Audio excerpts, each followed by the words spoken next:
Hey everyone, welcome back to the channel. Today we're diving into the spoilers of Wayward. Now, if you have not watched the series, please make sure you check out my spoiler-free review and then watch the series and come back and watch the spoilers review.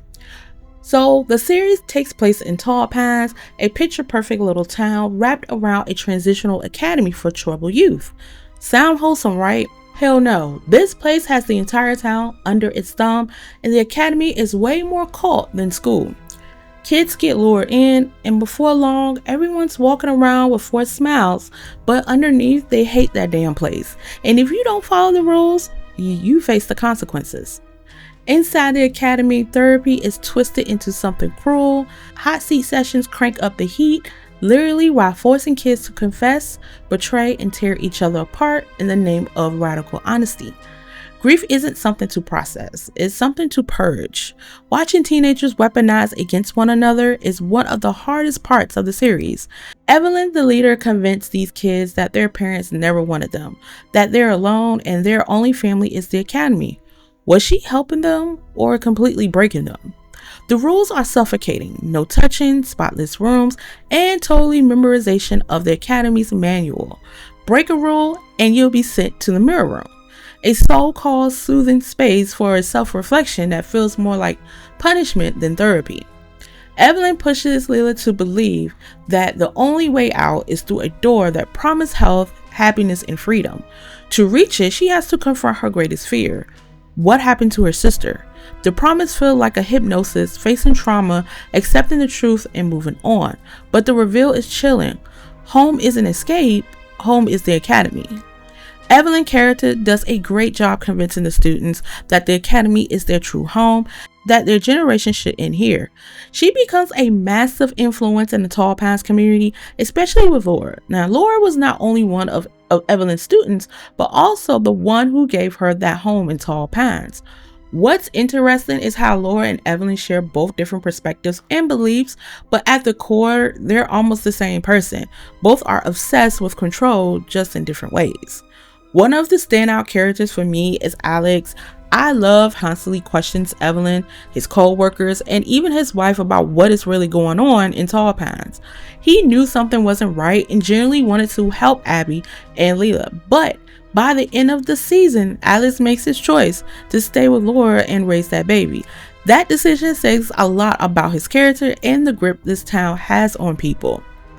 Then there's the dynamic between Abby and Leila, which feels incredibly relatable. Now, Abby's father was awful. He just wasn't shit. Abby's entire struggle comes down to wanting acceptance from both her father and mother, a pain and a lot of people can relate to. It was so messed up how the father just kept embarrassing Abby, and Abby just couldn't take it anymore. So I didn't fault of what she did as far as her actions. Abby and Leila's friendship was really put to the test inside the academy, but at the end of the day, they shared one mission: to escape that place. But when the opportunity finally came, Leila chose to stay. She realized that she didn't really have any family waiting for her on the outside, especially when she made that phone call to her mom and told her mom she was doing so well and that she wanted to come home. And when she asked her mom, "Hey, I want to come home," the mom was like, "Oh, we'll talk about that later." And you could see that the mom basically changed her emotion, her appearance, because at first she was so depressed and the house felt so dark and gloomy. And now, she seemed like she's very happy. She has a man, her house is clean, and I guess she don't want nothing to do with her own daughter anymore. So, do you think Leila made the right decision by staying at Tall Pines? Unlike Abby, who got the hell out of there, and I wouldn't fault her, Leila felt like she had no other choice. Let's talk about Stacy, aka the snitch.